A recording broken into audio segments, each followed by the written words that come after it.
Hello friends, good afternoon, જય શ્રી કૃષ્ણ. બોલો કૃષ્ણ કન્હૈયા લાલ કી જય.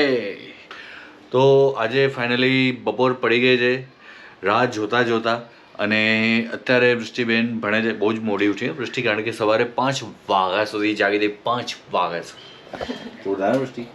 મને બી નવાઈ લાગે છે હું કેવી રીતે જાગી ગઈ એટલું બધું. એટલે આટલું બધું કેવી રીતે જાગી શકે તું? કારણ કે આવીને 2 કલાક સૂઈ ગઈ હતી ને, ઉઠવાનું હતું સાંજે 5:15 પણ ઉઠી હતી 6 વાગે. સરસ. કયો સબ્જેક્ટ કર્યો? BEE. તો મેથ્સમાં આટલી મહેનત કરી હોત તો? કરી હતી હા, પણ ખબર નહીં આવું જ થાય. અને અમારા ઘરમાં મતલબ સ્લાઇડિંગ ઉપર છે ને, બહારની બાલ્કનીમાં ઘણીવાર વાંદરાઓ ભયંકર અમુક ટાઈમે આવે છે, એટલે હવે અમે સ્લાઇડિંગ કાયમ બંધ જ રાખીએ. જો ગઈકાલે મેં ખબર લાસ્ટ વિડીયોમાં બતાવ્યું હતું, વિડીયોમાં પેલો ભાઈ મકાઈ ખાતો હતો. આજે છે ના, આજે નથી, આજે શાંતિ છે, કારણ કે આજે રવિવાર છે એટલે નથી કદાચ. શું કરે ભીંડા રે ભીંડા બોસ. આ ભીંડા છે ને અમે અહીંયાથી નથી લીધા, અમે ભીંડા લીધા છે શાક માર્કેટમાંથી. પહેલાં અહીંયા બી છે પણ નાનું શાક માર્કેટ છે. અમે કાલુપુર ત્યાં જઈને લઈ આવ્યા સખત સસ્તામાં. રમરમાટ કરી નાખ્યો. એટલી બધી 500 ફેર પડે છે ભાવમાં. બહુ જ 20-30 રૂપિયાનો ફેર પડે છે ભાવમાં. કિલો. જોરદાર કહેવાય. હા, એટલે અમે બધા કિલો 2 કિલો રમરમાટ લઈ આવ્યા. Yes. અલા બપોર પડી ના આવે તો જાવ યાર. કેટલા વાગ્યા જો તો ખરા. કેટલા વાગે? 1 વાગવા એવો હશે. એ હવે હું નાયો નથી, પણ એનું મુખ્ય કારણ બીજું એ પણ છે કે હું છે ને સવારથી રોજ જવું હો કે બોસ ચલો આમ ટાઈમે હું નાવા જતો જ રહેતો, પણ એનું મુખ્ય કારણ એના પહેલાંનું હોય અચ્છા. કે મને પર્ટિક્યુલર ટાઈમે છે ને લાગી જ જતી હોય છે. પણ હા મને ખબર છે કે આજે ગઈકાલે સ્પેશિયલી જે તમે દવા લીધી ને એના હા. હિસાબે જ તમને ના Exactly. લાગી. આ બધા ના કરો, નેચરલ રહે ને તો બધું થઈ જાય. સમજ્યા ને તમે? છરીઓ ના બતાવીશ, એનાથી લાગે નહીં. હોશિયારીઓ. અમે ગઈકાલે આપણે રીલ જોઈ હતી ને મેં પેલી કે 2 નંબર વાળાને સ્ટ્રગલ બહુ જ છે એની માને. હા, એ વાત એટલે હું ક્યારની રાહ જોઉં છું કે લાગે એટલે જવું, પણ એની માને હજી ના લાગે. 1 વાગે, બાકી હું 10 વાગે રોજ જઈ આવું એમ પતી જાય કે બોસ આ પર્ટિક્યુલર ટાઈમે લાગે. આ વખતે મને એમ થયું કે પેટને વધારે સાફ કરું તો દવા લઈ આવ. એની માટે થઈને સ્પેશિયલી ગઈકાલે જઈને દવા લઈ આવ્યા કે ભાઈ એકદમ થોડુંક થાય છે એનાથી સેટિસ્ફેક્શન નથી, હા. પણ એકદમ સાફ કરવું છે પેટ. પણ વસ્તુ મેં પેલાને પૂછ્યું મેડિકલ સ્ટોર વાળાને કે મને કે મેં પેટ સાફ કરવા માટે દવા આપો, તો કે ટેબ્લેટ આપું કે તમને સિરપ આપું. બીજું ટેબ્લેટ આપો કે ના, સિરપથી વધારે મજા આવશે. તો આ વધારે મજા લેવા માટે એને આખી ડબ્બી આપી દીધી, અને કે એક જ ઢાંકણું લેજો તમે તો મસ્ત આવી જાય. 2 દોઢ લીધા એટલે જ ના આવ્યું. એવું ના હોય કંઈ પણ કે દોઢ એક લેજો મસ્ત આવી જશે. મેં તો એકથી મારું કંઈ જ નહીં થાય તો દોઢ લો. મેં પેલા 1 ભર્યું, પછી મેં ના હજી 1 ભરવા દે, એટલે થોડુંક હજી લીધું. એક કામ કરો. કોલ્ડ ડ્રિંક જેવો સ્વાદ આવતો હતો. દૃષ્ટિ તું લેજે, મજા આવશે. એક કામ કરો, એકવાર છે ને ગૂગલમાં ઈ દવાનું નામ નાખીને ચેક કરો કે ઈ ઝાડા બંધ થવાની દવા નથી ને. નહીં, બહાર લેબલ માર્યું જ બખા ઝાડા થવાની જ દવા છે. ખબર પણ લાગ્યું નહીં. હજી કેટલી રાહ જોવી પડશે. લાગે છે ભીંડાની રાહ જોશો કાલ હવાર પડી જશે, નાવા ધોવાનું રહી જશે, જાવ નાઈ લો. સ્ટ્રગલ નાવા જઈશ ને પછી good good good good good અવાજ આવશે, પણ આરો અવાજ આવતો નથી. તમારી જોડે એવું થાય છે? દવા લીધા પછી ના લાગે? મારી જોડે તો થાય, કારણ કે 2 નંબર વાળાને બધા સ્ટ્રગલ કરવી પડે. આઈ નો. બોલ, મેં 2 લીટર પાણી પીવું, બતાવો તમને ભાઈ ક્યાં ગઈ તમારે. આ રહી બોટલ. આ 1 લીટર ઓલરેડી મેં પતાવી દીધું હતું, અને બીજું પોણા ભાગનું આ પતવા આવ્યું છે. મેં તો પાણી વધારે પી કરું તો બરાબર જવાય, પણ એટલું પતાવ્યું પણ છતાં હજી અણસાર પણ નથી કે દૂરથી આ પાવો વાગે ને એવું નથી. પણ તમારા વાતમાં અમે એવું છે, ખબર છે કે તમે જે વસ્તુ પાછળ ભાગો છો ને ઈ તમારાથી દૂર ભાગે છે, અને જે વસ્તુને છોડી દો છો ને ઈ સામેથી આવે છે. હા, એટલે મોટું એક્ઝામ્પલ તું છે. બરાબર મારા માટે ક્યારે આમ કગડતો હતો કે ભાઈ ચાલ લગન કરે. નાટકો બહુ જ કરતી હતી. અચ્છા, હું નાટકો કરતી હતી. હા, પણ પછી મેં કીધું કે હશે જવા દે. મેં તો હવે હું જઉં છું નેરોબી, તાર જોઈ લેતા જે કરવું હોય. પેલા મને લગન માટે એમ કહેતો કે આપણે જાન્યુઆરી ચાલતો હોય કે ડિસેમ્બર સુધી જોઈએ આવું. પણ ત્યારે મારા ભાઈ માટે ગોતતા હતા, એ મારાથી 8 વર્ષ મોટો છે. હવે હું વચ્ચે ટપકી પડું તો એમાં શું છે પણ નવી વસ્તુ તપકી જ ને ફાઇનલી ટપકી ને finally એ ચાની કેટલીનું પછી લગન થયા ને એ હવે ચાની કેટલી કારણ કે ચાનો ધંધો કરે છે એટલે ચાની ટપરી નથી પણ હોલસેલર છે પણ કહેવાય તો ચાની કેટલી જ ના હોય એટલે એનીવેઝ જે બી હોય પણ એટલે સમય બધું તે પણ વસ્તુ એ છે કે આની વાત તો સાચી જે વસ્તુની પાછળ ભાગો ને તમે એ વસ્તુ ક્યારે હાથમાં ના આવે તો છોડી દો એટલે બેન કીધું કે હું જઉં નેરોબી તરત જોઈ લે મેં પપ્પાને લઈને બીજા જ દિવસે આવી ગઈ કઈ બીજા દિવસે નહોતી આવી, આવો જુઠ્ઠું એટલે એવું કહેવાય અચ્છા જેમ કહેવાય ને કાલે સવારે આમ થશે કાલે સવારે આમ થશે કાલે સવારે તારે લગ્ન થશે શું કરીશ એવી રીતે કાલે સવારે થોડા થઈ જવાના હોય એવું કહેવાય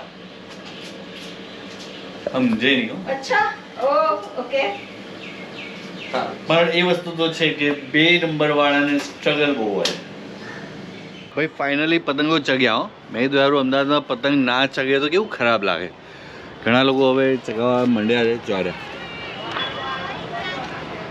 અહીંયા ઘણા બધા લોકો હોય છે કારણ કે આ ટેરેસ આ શ્રીનગર હોય ને બધા ગુજરાતી જ વધારે રહે છે અને અમારી સોસાયટીમાં ભાગ્યે જ ગુજરાતીઓ છે હેલો ફ્રેન્ડ્સ ગુડ આફ્ટરનૂન સારું ચાલ તો અત્યારે હું જઉં છું માઇક લેવા માટે કારણ કે ગોપ્રો અને કેમેરાનો માઇક છે ને એમાં પ્રોબ્લેમ એ થાય કે નોઇઝ બહુ જ આવે છે બહાર અને જો એને હું નોઇઝ વગરનું કરું ને તો બહુ જ અવાજમાં ફરક પડી જાય છે તો મેં કીધું કે હવે માઇક બહુ જ જરૂરી છે એનાથી એવરેજ ડ્યુરેશન બી બહુ જ ઓછો આવે લગભગ લોકો બહુ જ ઓછો વિડીયો જોવે છે આ કારણોસર મને એમ થયું કે માઇક લેવું જ પડશે છૂટકો જ નથી એટલે હવે હું જઉં છું માઇક લેવા હા મા દીકરી છે હવે આવી રીતે જ ફરે બાઇક પર જવાનું હોય ને એટલે મા દીકરી બંને એવી રીતે ફરે હા તો પણ વાળ ને મોઢું બધું ખરાબ થઈ જાય બેટર છે કે આવી રીતે જ કરો પણ તને હેલ્મેટ લઈ દીધું ને હેલ્મેટ પહેરતી હોય તો હવે રૂલ આવી ગયો છે તો ભાઈ અત્યારે વૃષ્ટિબેન સૂઈને ઉઠ્યા છે આ વહેલી સવાર નથી આ સાંજ છે કારણ કે વૃષ્ટિબેન કોલેજથી આવીને થાકી ગયા છે બચારા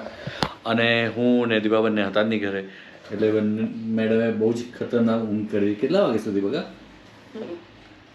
4:20 અને અત્યારે વાગ્યા 6:30 2 કલાક ખેંચી એમ કાલે હવે એક્ઝામ શેની છે કાલે નથી પરમ દિવસે. આ જલસા છે વૃષ્ટિબેન પારેખ હા પણ વૃષ્ટિબેનને પેન માટેનો એટલો પ્રેમ છે ને શેના કે માટે? પેન અહીંયા ગાલ ઉપર ને બધે બધા એટલે હાલા હાથ ઉપર જો ગાલ ઉપર કેટલા પેપર આપવા ગઈ ગાલ ઉપર પેપર એ આપ્યું પેન છે ને એવી છે ને હરી કે ગાલે ચડી જાય એમ હા હાથે ચડે ગાલે ચડે બધે ચડે નહીં આપણી છોકરીને કોઈ વાત જ નથી ના મારો વાંક નથી કાંઈ ના બરાબર છે એ એકદમ. તો એની મેતે થઈ ગયું. અચ્છા હા બરાબર હમ. પણ વૃષ્ટિ તને એક બહુ જબરજસ્ત ન્યૂઝ આપવાના છે તું માની નહીં શકે તું વિચારી નહીં શકે અચ્છા ગેસ કરી શકે શું હશે પપ્પા રિલેટેડ છે થોડી હિન્ટ આપો.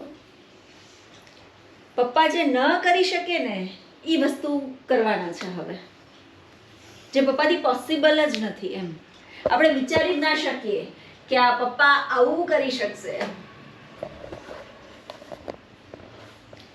એ હું આવતીકાલથી કરવાનો છું the most impossible thing for your dad હે હા એવું તો શું છે?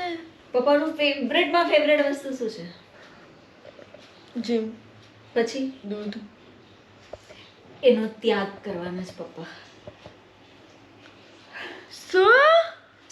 યસ પપ્પા દૂધનો પપ્પા તારા પપ્પા દૂધનો ત્યાગ કરવાના છે કેન યુ ઇમેજિન क्यों ऐसा सोचा आपने?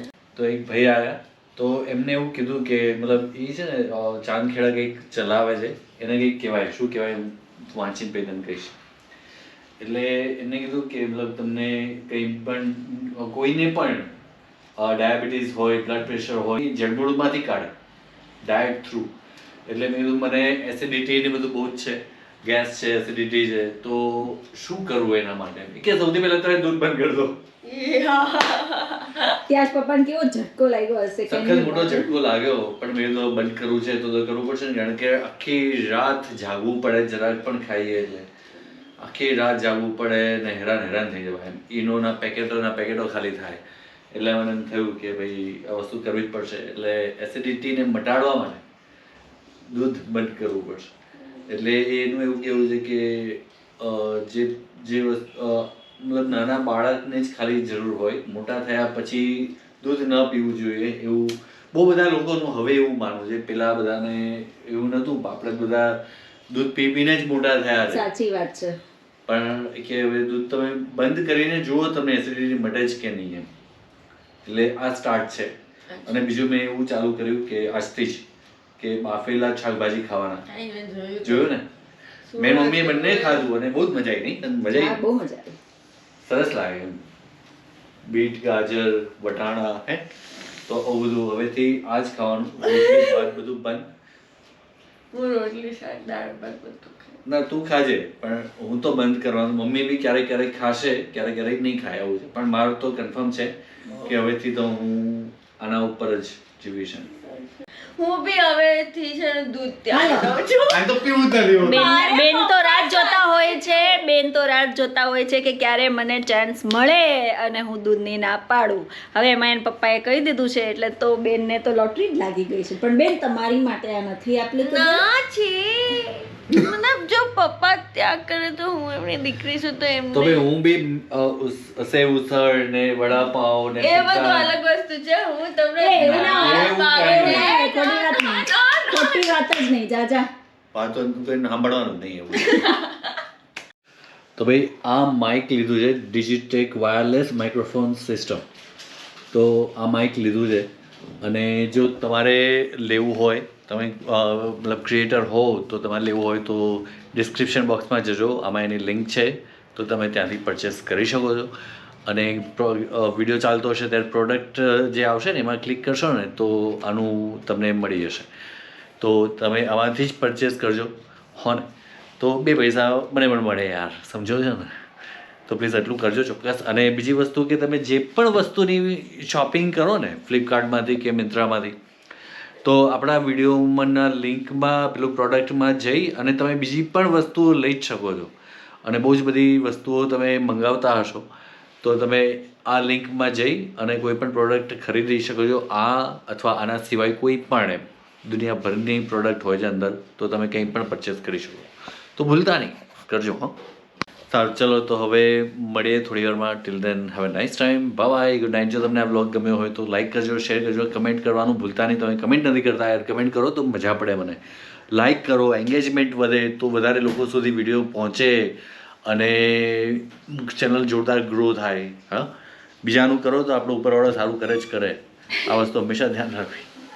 તો કરો લાઇક, કમેન્ટ, શેર, સબસ્ક્રાઈબ. તો મળી આવતા વ્લોગમાં. Till then have a nice time. Bye, good night.